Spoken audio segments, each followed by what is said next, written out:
Hello, scrappers and recyclers, investors and members of the Shiver. Welcome to Shark Scrapper Live, where every week we're talking about what's going on in the precious metals market, industrial metals market. We have a safety tip, and then we have a general discussion on other things that are important to the world we live in as scrappers and recyclers. It is great to be here on a rather chilly Sunday, but certainly not the coldest of what many of you have been dealing with. Today is December 7th, so we're going to be talking about Pearl Harbor as part of this live stream. I always get I always think it's a little bit strange when I hear people say Happy Pearl Harbor Day because there's really nothing happy about Pearl Harbor Day.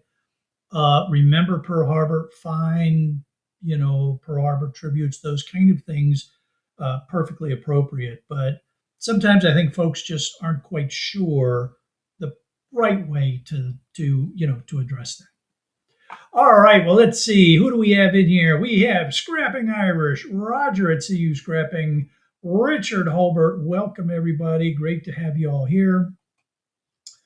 Andy Patadue is here. Welcome, Andy. We'll probably have a number of other folks that'll pop in as we proceed along. And speaking of that, there's E-Waste Mike just joined us. Great to have you here, Mike. All right, so without any further ado, let's get right into and Plain Scrapper shows up just as we're getting into the gold. So that's very cool, Plain Scrapper. Great to have you here. All right, so gold. Now, once again, I need to remind, I have to make the statement. I am not sponsored by APMEX. I get no compensation from APMEX. They are a company that I have used and have been very satisfied with. There are plenty of other folks like this out there. I have used Kitco, which is also another very good one. JM Bullion, another good one. So there are other sources. I just happen to like these charts that I can get with APMEX. So we're getting right into the gold price here. We see we're at 4,213.94 US dollars per ounce. That's down 0.42% for the week. We are on a 1 week chart. So all that means is that if I draw a line from where we started here to where we ended up here, it's got a very slight kind of downward run to it. But you can see that the week started off by climbing. We had a bit of a drop, then we kind of climbed again, and then we dropped, started climbing back up, reaching this peak here, and then we had this drop off going down at the end of the week. So kind of an interesting volatile week for gold. I thought it would be interesting too to take a look at this. So we're going to go down here to the gold to silver ratio. If we look at the 1 week gold to silver ratio, we see that overall the gold to silver ratio is down 3%. And that's because we saw, as we talked about last week, we saw silver picking up some steam. So let's take a look at going all the way back, as far back as APMEX does their gold to silver ratio. And we see that we're down 10%. So this is going back to back here to the mid 90s, or 95. So mid 90s. So we're down a little bit. What that means is that traders, are thinking about, okay, maybe I need to do something with my silver versus my gold. If you look at these troughs starting here, we see this trend developing where the troughs were kind of along this line until this recent trough that busted down below the line. So these kind of signals show technical traders, maybe I need to think about something. If you take it on a shorter term basis, well, they busted below that trough there. Again, they busted below this trough. So, maybe it's time to rebalance my gold to silver uh, profile. But that's if you're an industrial trader, if you're moving a lot of gold and silver around. It's for us in our small scale investing world. It's just a little it's something to find interesting. It doesn't really affect the way I buy my gold or silver, but it is certainly an interesting feature. All right, so if we look at the year, there we are. We're up there. We're up 58.97%. That's really nice. And, we lived this, we saw this, prices rising at a relatively stable clip. Then the curve got steeper. We spike up here. And now we're going through these corrections as investors are trying to figure out what to make of what's going on in the gold market, in the world of finance. Speaking of which, let's go right over to trading economics. So on the trading economics site, here we are at 1 year. We're going to pop up the candlesticks. Each candlestick will represent 1 day of trading. And I'm going to zoom in on this part of the chart because we can see that we had this huge drop off in October 21st. We get this big drop off. Gold drops further, then it starts trying to climb back up. Then we drop off again. Now we're trying to climb back up. And right in here, you see these here. You see these things here, these dojis. That's like a spinning top there. And it's like, which way are we going? Which way are we going? The investors are really trying to figure out what's happening here.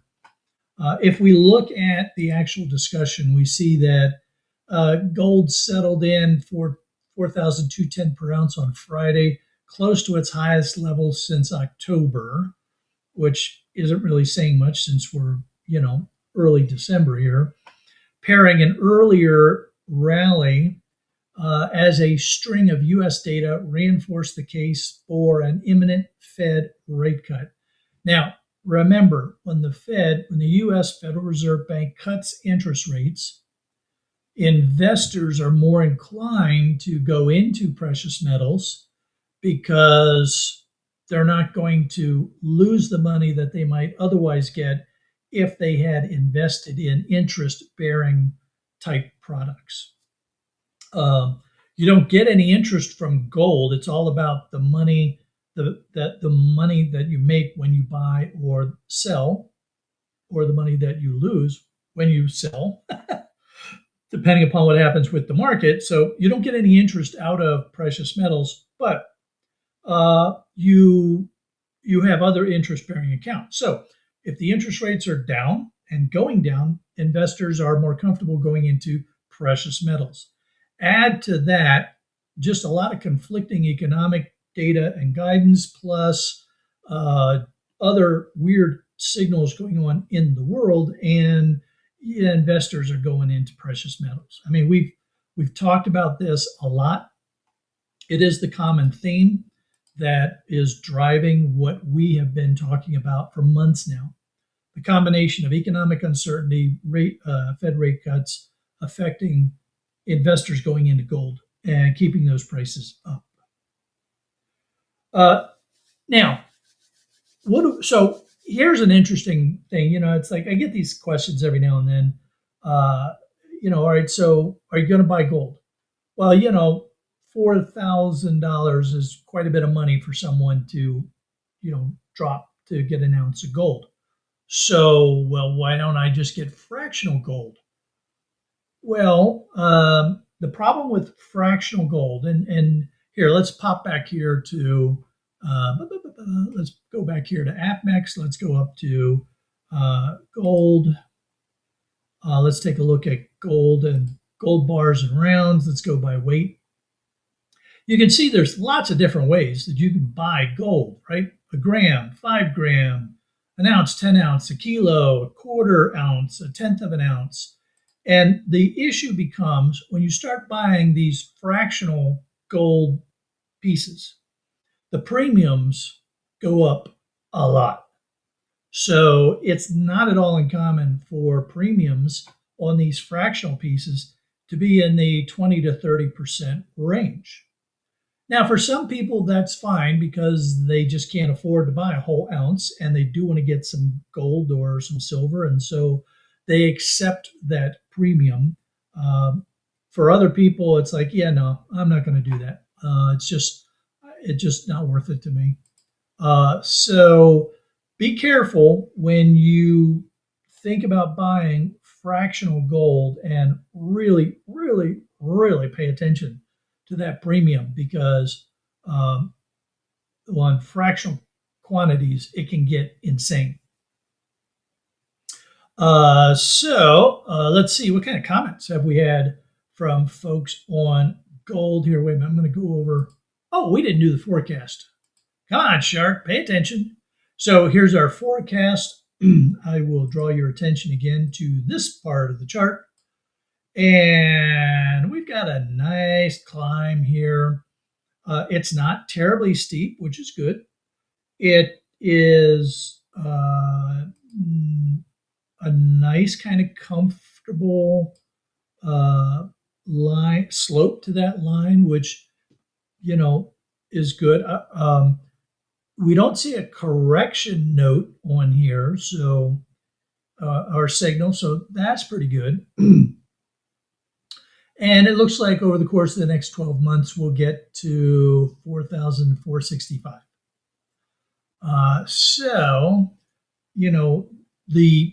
The good thing for us in our scrap world is most of our electronic scrap is tied to the value of gold.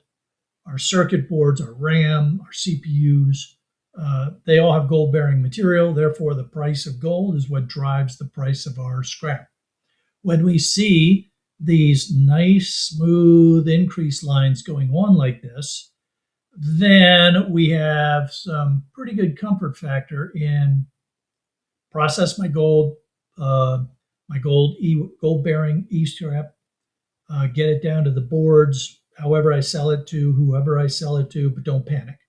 Don't panic sell, but I also wouldn't necessarily hoard, although if you have the room and you can keep some of that back, yeah, maybe you want to. For example, RAM. RAM doesn't take up a whole lot of space. And if you don't need the cash flow and you've got your typical gold-fingered RAM, well, maybe you want to let that stack up for a bit and try to take advantage of these higher prices out here in the future. If something changes drastically and the prices fall off, well, you'll have been selling your other gold-bearing products like your motherboards and such. So you won't have necessarily erred in that regard. And you can always, when you see that price go down, go ahead and pack it up and sell it.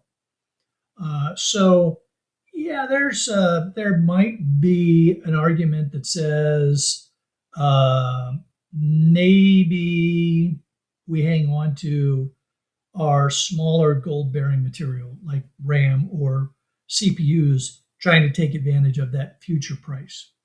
But hey, then again, if you're a small business like me, you got to keep the cash flow going. So you know what? Sometimes you just got to sell. Just got to sell. All right. Well, I'm going to leave this chart up and I'm going to go look at the comments here on gold. Let's see.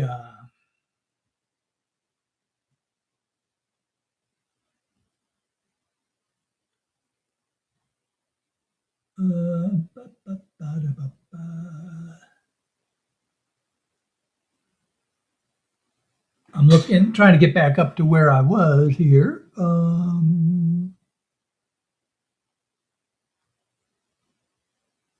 Cheddar 4834. Welcome. Great to have you here. Okay, I got back to where I was. So let's see.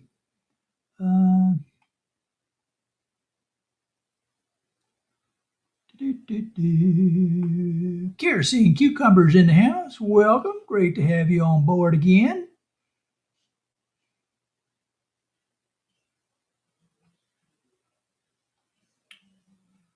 And I'm going through looking for new folks and Scrapping on the Fly joined us. Scrapping on the Fly. Welcome, Simon's here.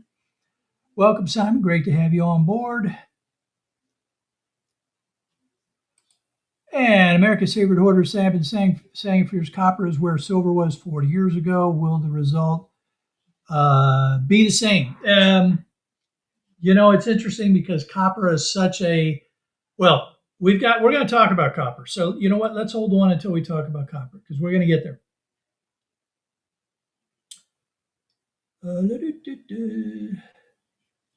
Yeah, premium. Mike's Meltdown. Yeah, premium on Goldback is outright. Yeah, yeah. Welcome, Mike. Great to have you here. And American Hoarder, great to have you here.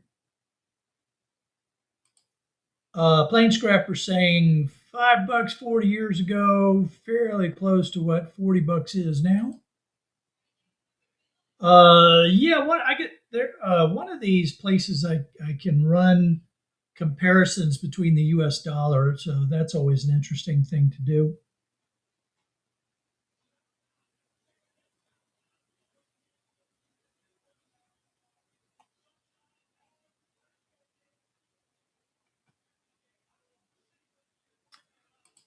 And Richard saying that he always recommends buying your gold from thrift stores or estate sales, and then recover your gold. Yeah, certainly if you're into the gold recovery, those are great places. Great places to.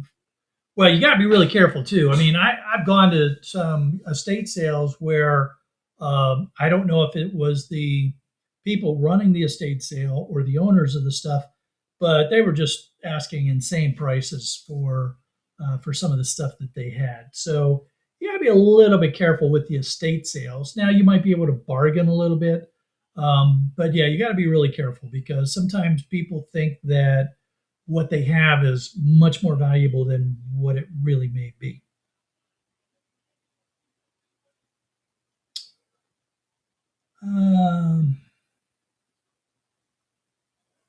All right, so some good comments on gold. Some interesting comments about holding gold and what to do with your gold. Always kind of fun to see what people are planning on doing with their gold. It's important to understand what you're going to do with it. It really is. Okay, now I want to.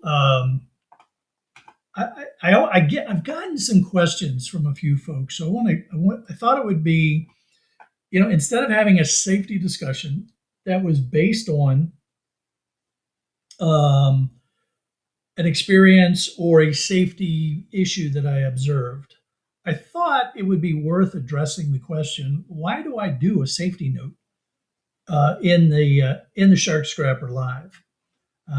It's I think it's a good question that people have asked me. So let's get right to it. When I started Shark Scrapper, there were some things that were important to me, cornerstones of not just the channel but the business, and safety was one of them. And I wanted to share that culture of safety. I was raised, as a young adult, as an adult in the Navy, in a culture of safety. Being safe in the Navy is a matter of life and death. You get a fire aboard ship, you get explosions aboard ship, you don't have anywhere to go. You've got to put the fire out. You have to save the ship. So we do everything we can to try to avoid having fires and leaks and explosions and such. So safety is very important. Plus, ships can be dangerous places. An airfield can be a dangerous place. Add to that we don't want to lose soldiers, sailors, Marines, airmen from accidents. We need them if we have to go fight wars. So we always try to be as safe as we can. Now, there's a reality of safety, and that is that safety isn't about preventing every possible accident. Safety is about the reducing the possibility of those accidents. We reduce the risks to the lives, our lives, if it's just us in our shop, the lives of our employees, if we have employees in a small business, the lives of those people around us, when we're driving down to the scrapyard, when we're at the scrapyard, when we're picking stuff up. And of course, I kind of wrap that safety into our environmental protection as well, because we don't want to injure the environment that we're living in at the same time. So safety is about risk reduction. I do these things because it's a way for me to help folks to put a spotlight on common hazards that are out there. Um, by talking about it once a week, each of you at least might take a moment or two to say, yeah, you know what, maybe I ought to check my extension cord. Or, yeah, that ladder with the broken rung, maybe that's not quite, the thing I ought to, maybe I should get another ladder. I really ought to have proper PPE in my shop. So it's about pointing out the hazards and getting people to think about it so that you can decide what you want to do before the hazard becomes real. There is no doubt that our modern tools allow us to scrap and recycle with greater efficiency and ease than ever before. You think about our hand tools, the fact that we don't have to plug in our grinders and our screwdrivers and stuff unless we really want to. And sometimes that's the right answer. There are so many things that are available to us now that make our scrapping so much easier, but can also make things so much more dangerous. So it's very important that we have proper PPE, that we maintain our situational awareness, and that we keep our workspace clean and organized. The bulk of accidents that I see, whether it's on a YouTube video that's purposely dedicated to accidents or people talking to me about their accidents and such, usually comes from the use of a tool where the person using it lost their situational awareness and didn't know where their other digit was and clipped their finger or something like that. Or there was something about their workspace that caused them to trip or fall or drop something and therefore have an issue. So with the increased ability that our tools give us, we kind of got to pay attention a bit more.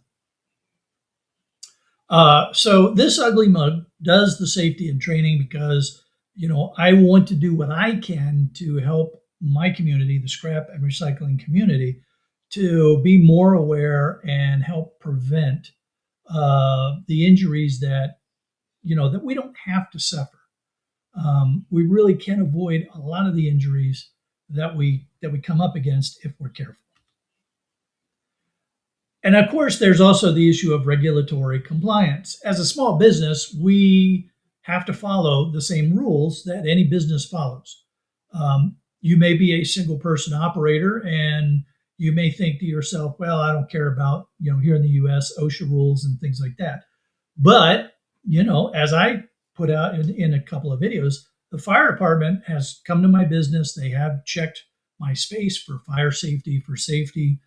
I have to get signed off from them, or they can fine me until I get things corrected. So, as a small business, you don't have a get out of jail free card. You still have to follow the rules. Now, they may not be as hardly enforced, and you may not be up on the radar scope the way big companies are, but you're still there. So you got to pay attention. And hobby scrappers aren't off the hook either, because if you as a hobby scrapper create a fire, or you're burning copper and your neighbors complain, or you catch the house or the apartment complex on fire, or stuff drops off of your car and damages someone else's car or hurts someone, well, you can be liable. And so just because you're a hobby scrapper doesn't mean that you're not going to be held to the laws and compliance standards that are out there. I like to include environmental safety measures as well because, these are the things that decisions that we can make to protect both ourselves and the people around us and the environment that we're all a part of. Keeping our waste down to a minimum, trying to find recyclable buyers for everything that we produce. I mean, I am having a terrible time trying to find someone that will take the plastic. And so, I keep looking, but it's something that I got to work on. You don't want to just burn it, and you absolutely do not want to burn wire because, well, first of all, your scrapyard probably won't buy it from you.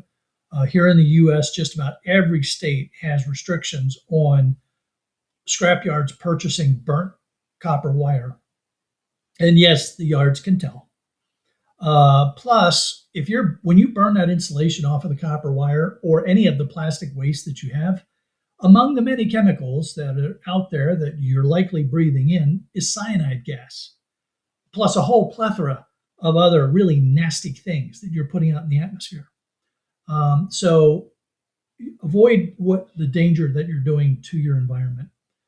Don't be dumping nasty chemicals out in the back field somewhere, things of that nature.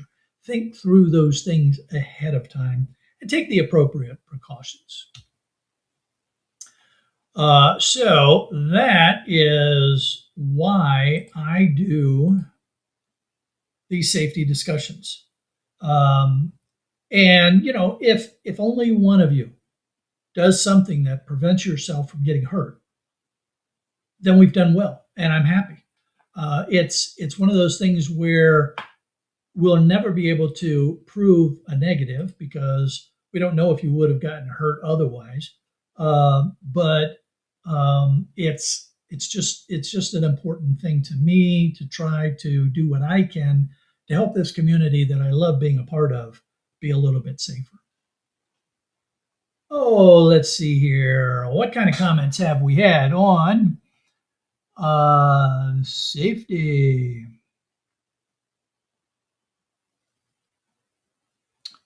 Well, thank you, Plain Scrapper. I'm glad you like the safety note.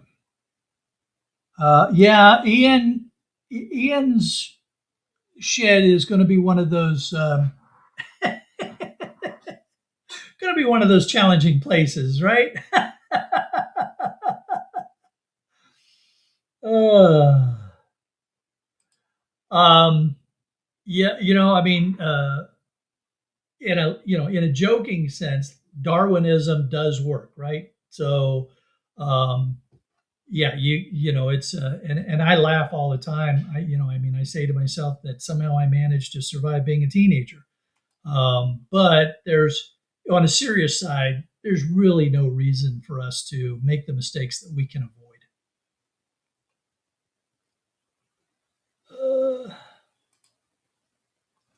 Not sure if it's safety related, but my son cut the labels off his mattresses.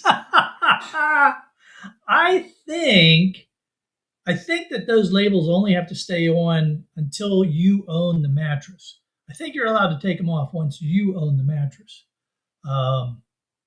I don't know. My mattress still has the labels on, which probably doesn't surprise anyone. Oh, man.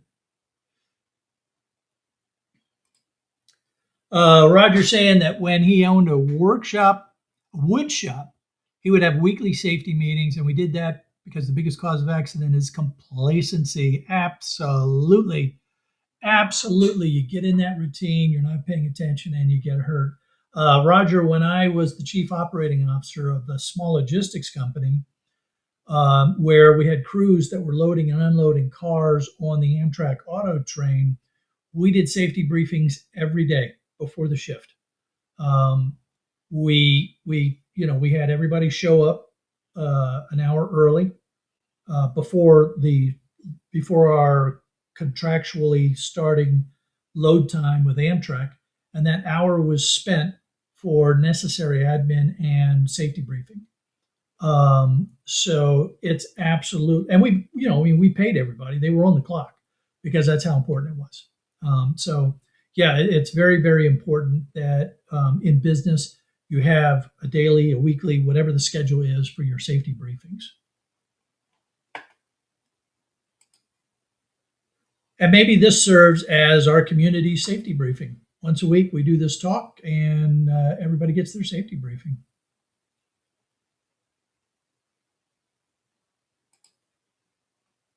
There are far more experienced woodcutters that have accidents than uh, rookies or homeowners. Yeah, because they're doing it all the time. If you think about just the percentage, uh, because they're around those tools all the time, the odds of them getting injured is so much higher. And that's why you got to be so much more careful. Plain Scrapper saying, beware the cordless leaf blowers for moving snow. You become the ground, and then the snow cloud. Oh, isn't that interesting? Ew. Wow, that would be shocking. Sorry, couldn't resist. Couldn't resist, but that's a very good note. Thank you. Richard's biggest injuries happened in the workshop when I had a drink a bit too much. It's a very good point, Richard. Alcohol and power tools do not mix. They don't. Okay, it's just like drinking and driving. I know that there are folks that, in some cultures, it's no big deal to go have a beer or a glass of wine at lunch or something like that. I get it. I understand it. I used to drink too. I'm not trying to, preach or anything, but really, no kidding. Power tools and alcohol just do not mix. And it was always my rule that I didn't drink and use power tools. Board Sorts in the house. Welcome, Chris. Great to have you here. Thank you. D-Scrap's in the house. Welcome. Great to have you on board.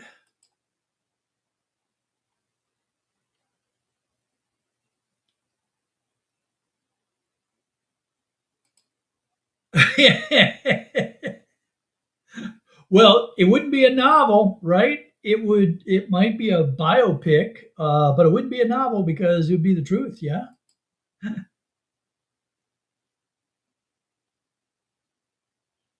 And for those of you that aren't aware, Board Sort has made and is making a huge investment in their facility.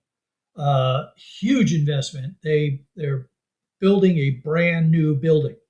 And Chris, correct me if I'm wrong. What is it? 18,000 square feet or something like that you're putting up there. It's going to be really nice. And I'm hoping to get up there when they open up the new facility. He's got the keys to the building. Now they just need to put some walls on the building.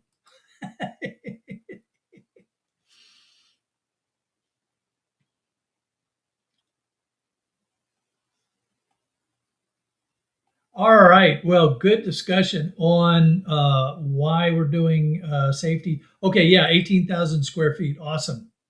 Man, that is you know what? It makes me cry every time I go in my little closet. The shark cage is a closet compared to what you have, man.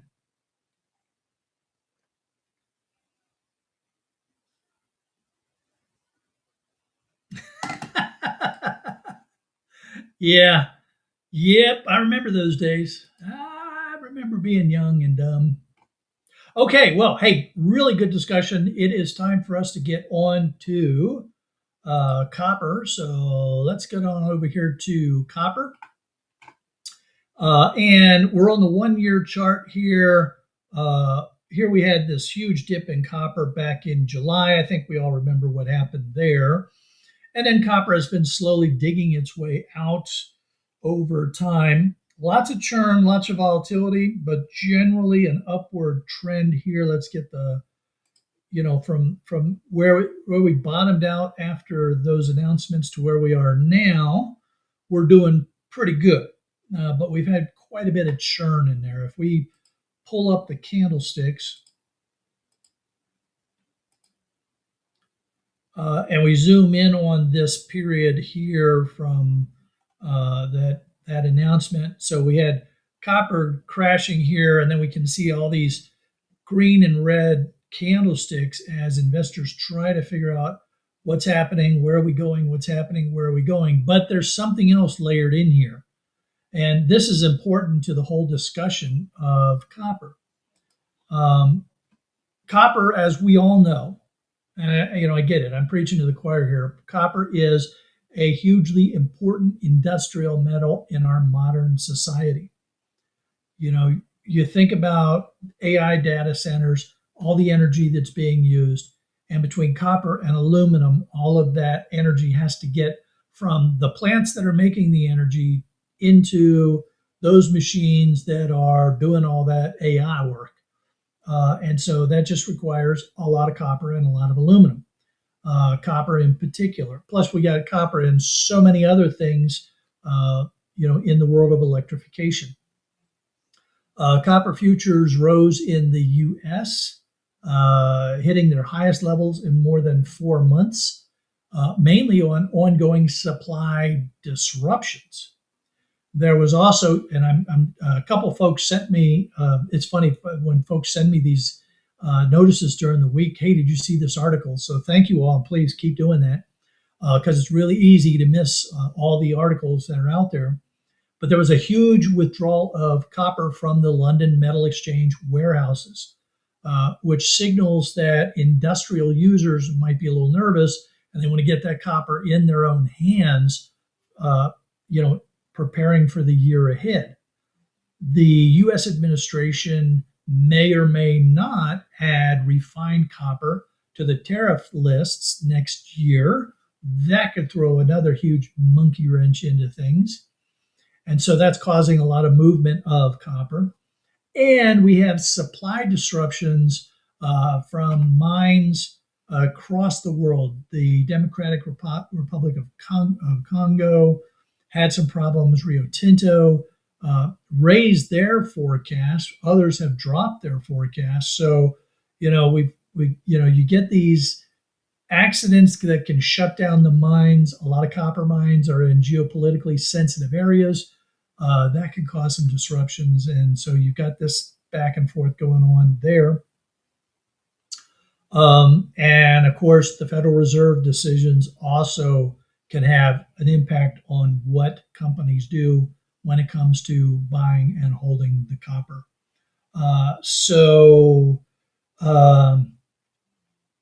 It is it's tough. I mean, the forecasters must just be pulling their hair out trying to figure this out. Speaking of which, let's just go to the forecast and take a look at what they're talking about. Well, we have here, so this is a 5-year, so here's the 5 years, and then here's the forecast. We see copper going over $6, so over $6 in the course of the next 12 months. That's really nice. I mean, really nice. This line is a little bit wonky because it's not a straight line. I don't know if you all can see that. I can't really zoom in on it. I'll try to see if I can expand that. I can't expand it out any further than that. But the line is pretty steep for the first, half or so. And then it starts to slow down a little bit. So we've got a bit of a steep climb followed by tapering off. So that's why you see that kind of weird bump in that forecast line. So I think what they're trying to capture here is that the long-term trend, we're going to see prices go up quite a bit more as companies try to stockpile some copper ahead of some of these decisions that are coming out, some of these challenges that are going to happen. But it's going to exacerbate the copper shortage, keeping copper prices continuing to rise, even if the mines continue to push copper, more copper out there. Now, this is really good for us in the scrapping community because it means that one of our chief scrap items, copper, whether it's insulated copper wire, copper pipe, the copper heat sinks that we get from our electronic scrap, is going to continue to increase in value. And that steep line kind of says to me that if you can, try to keep back at least 20% of your copper, of your good copper. Um, you if you're running a small business or a big business, you got to pay the bills. You got to keep selling stuff. You got to you got to keep moving things because that's the way you pay the bills, right? Selling the scrap. If you're a hobby scrapper and you've got the space and you don't care, well, copper is one of those things that you can accumulate quite a bit of weight and it doesn't take up a lot of space. You get yourself some nice bins, some 5-gallon buckets, and you can find 5-gallon buckets all over the place. I see them. I pick them up on the side of the road. Well, I don't anymore because I have plenty of them. But whenever I need a 5-gallon bucket, I can find it on the side of the road somewhere while I'm driving around. You can stack that copper. You do want to try to keep it out of the weather if you can, because copper will corrode. And if it corrodes heavily enough, it can lower the value of the copper. So you do want to watch out for that. But, copper doesn't take up a lot of space for the weight. It's pretty dense. So there is an opportunity to hold it. If you're a hobby scrapper and you can do that, you might as well. If you need the money, well, hey, you're making good money. So keep it moving. Nothing wrong with that. All right, let's see. What do we got going on copper? I'm going to leave this chart up while we go over here and see what folks have had to say about copper. Let's get the right button going there, Sharky. Freaking Awesome's in the house. Freaking Awesome. Great to see you again. Weren't we just chatting yesterday?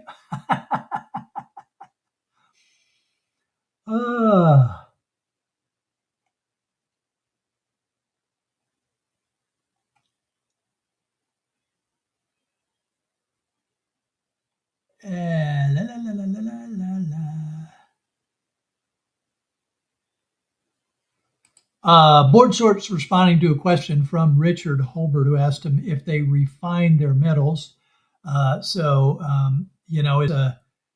There's when you have an operation the size of Board Sort, you can certainly expect that they're going to have a number of things that they're doing. That's it's really interesting to see that response. I know that that I've asked a number of the yards that I've worked with. Some of them are very blunt. They just say, "No, we don't have time for that. We're just we just sell it."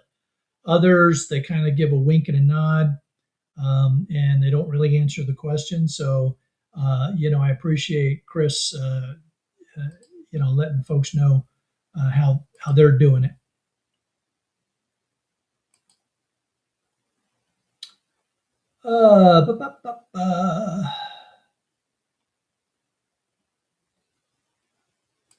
At what point does the cost of recycling offset the cost of new production? Great question, American Hoarder. And in general, if you're talking about comparing recycled or secondary copper or metals to primary, which means here, wait a minute. Let's do this. I'm going to do this and this. Okay, so if you are referring to the difference between recycled copper entering the market, and that being the material that we bring into the scrap yards, that the scrap yards then sell to a mill, and then the mill then turns into copper product. That's secondary copper. Versus primary copper, it is always less expensive if to use secondary copper if it meets the material requirements and specifications. The main reason for that is that extracting and smelting copper or aluminum is very energy intensive. So it's always more expensive to produce primary metal, primary copper, primary aluminum, because of the energy demands for turning ore into metal, as opposed to just taking the existing copper and melting it down and turning it into something else. Now, the trade-off there, of course, is that sometimes you're dealing with alloys, and those alloys may not have the chemical properties that a product needs, so they may not be able to use that material as much, or they have to do something to it before they can use it. But even that is not taking as much energy as producing it from the raw ore. Now, if your question is asking for from the perspective of a hobby scrapper who wants to recover the gold or the silver from the material that they have, I don't do recovery right now, but I'm studying it in great detail because I do want to do it. And so much of it depends on the process that you use, what you're paying for the material, the acids primarily that you're bringing in, how conscientious you are with respect to safety and environmental protections. I've heard a number of people who have told me that it's not economically viable to recover silver, but with silver prices being what they are and the way they're going, maybe that number has changed, and we'll see some new numbers come out from people. So I can't really speak directly, and other than from the perspective of industrial primary and secondary metals. However, we're doing a lot of research in precious metal recovery because that will become a part of the future of Shark Scrapper. So stand by. We'll let you know what we find out.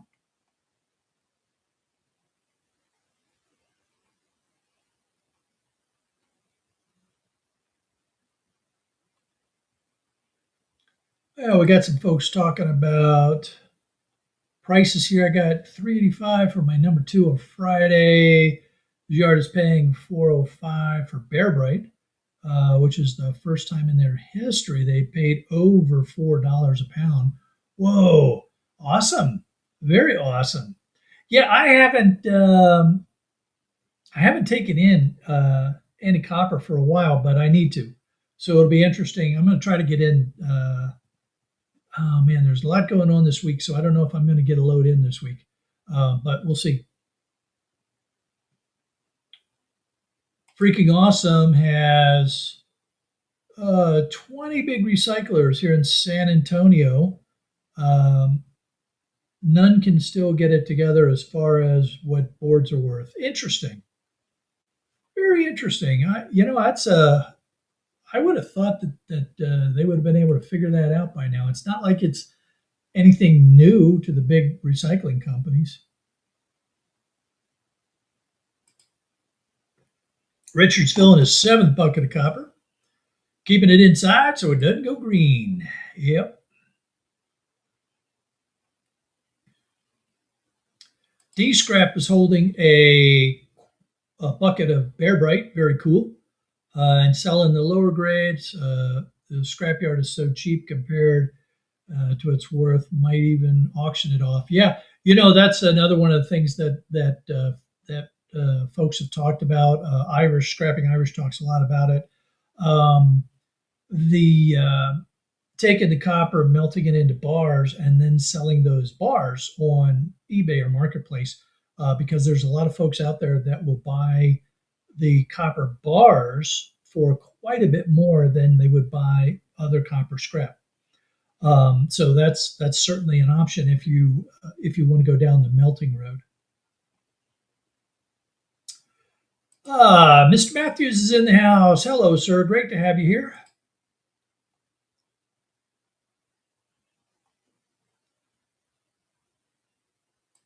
And Mr. Matthew got some good prices, Ian. That is awesome, man. Great to hear it. Yeah, and it's interesting too because usually prices go down this time of year. So interesting that the prices are up.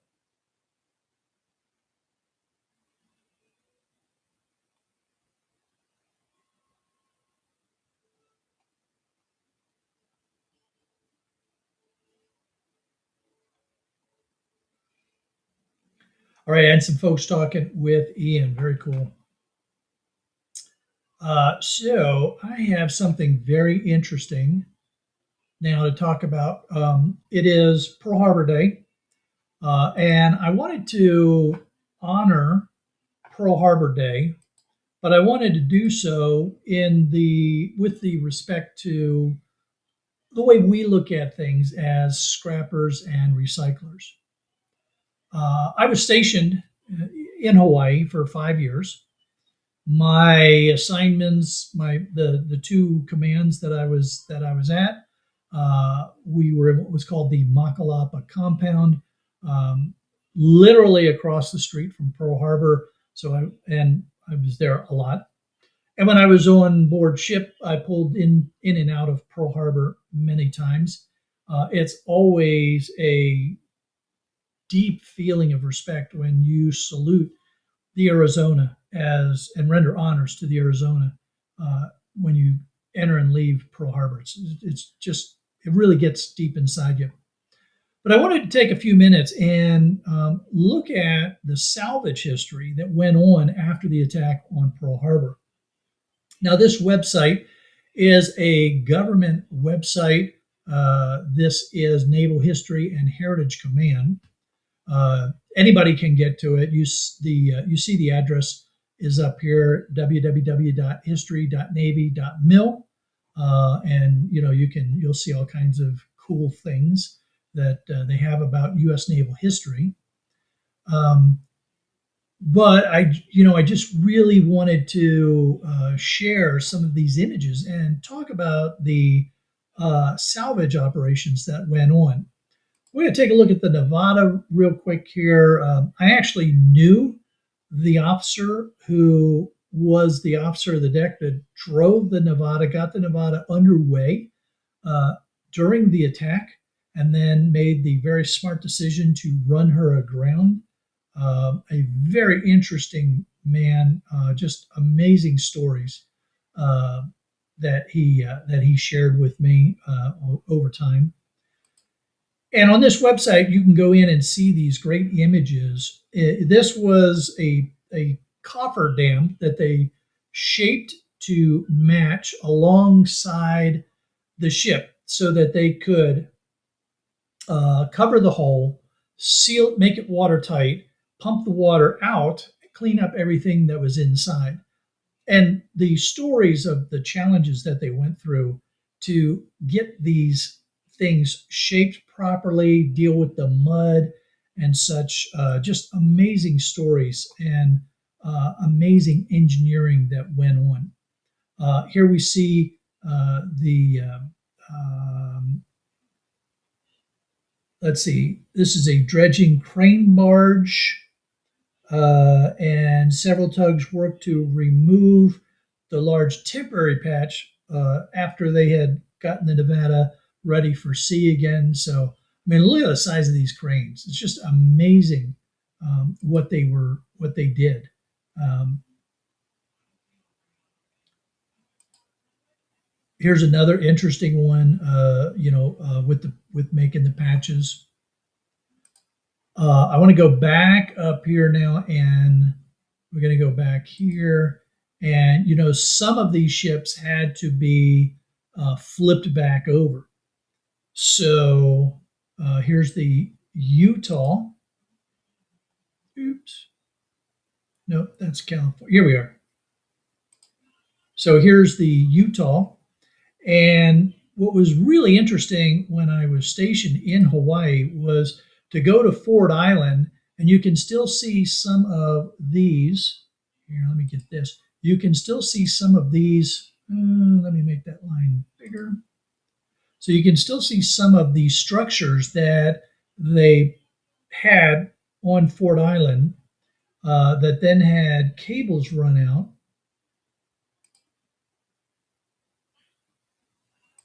And then they had these lines that you see here are cables going to these pivot arms that are welded to the hull. And then they did a synchronized pull on these to pull the ship back over. It took months to slowly and carefully turn that ship back over, and then be able to pump out all of the water and oil and debris that was inside. Absolutely amazing engineering.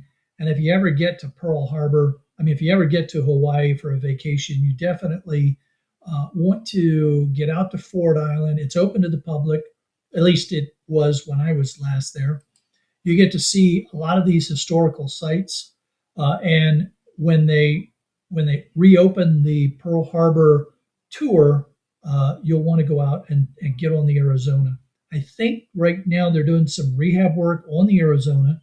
I don't think it's open to the public right now, but the museum is open, and it's an amazing video that you see about the attack and about the story of Pearl Harbor.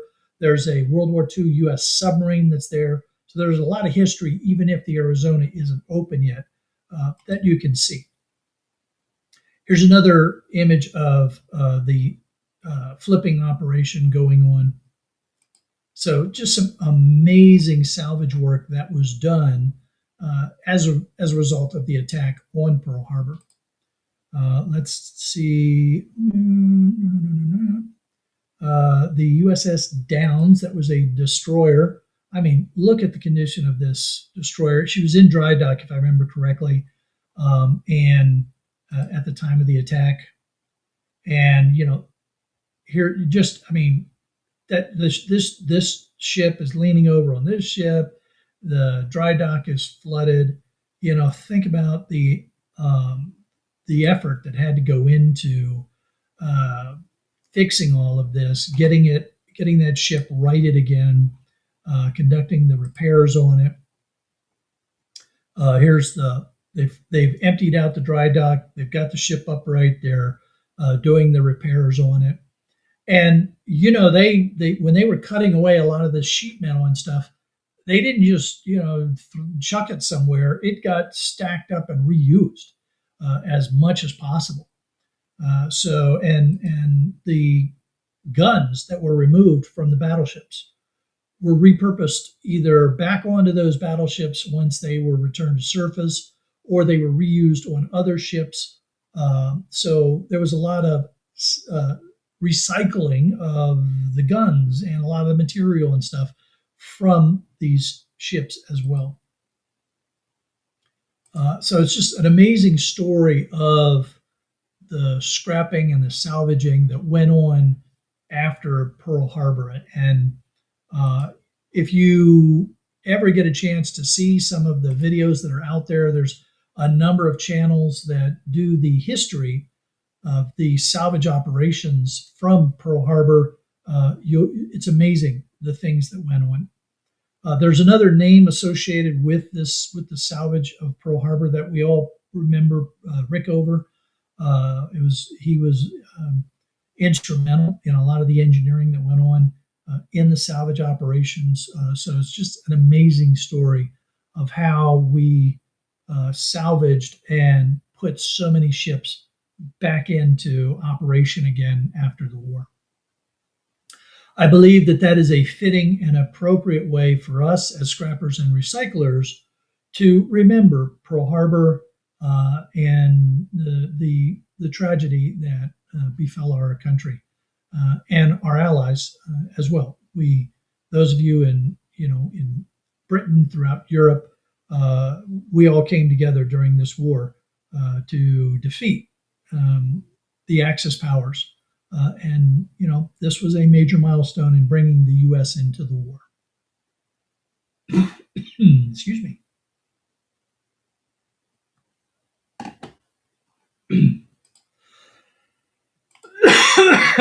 Excuse me, I apologize. I always get a little bit choked up when I remember the things I've seen and learned about Pearl Harbor and having been there. But I tell you what, why don't we end things on a little bit lighter note? Salvager 2 is really, really making some tracks. Remember, she started out up here in Canada, came out, got scared by all the deep water of the Atlantic, came back in along the coast, and has been moving south along the coast They denied her a part in Jaws sequel up here in Cape Cod. So she moved on down past Maryland, the Virginia area. We said hello while she was down here off the Carolinas. And now she appears to be headed down to Florida for the winter, like so many people up north do. I can't really call her a snowbird, but it seems like she prefers to head down to the south. But I really want to share this video. These videos were sent to me by Dr. Hammerschlag. So here she is. Here is Salvager.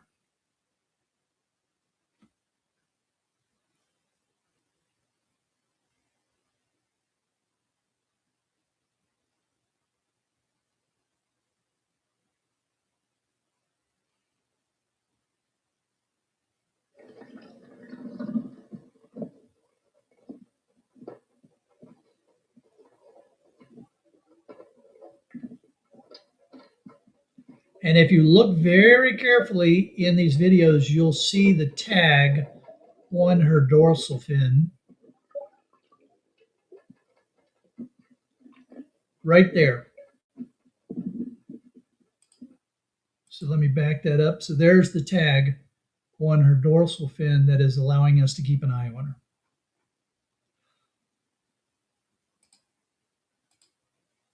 All right, everybody, it is time for us to head across the pond and join our friend Scrapping Irish.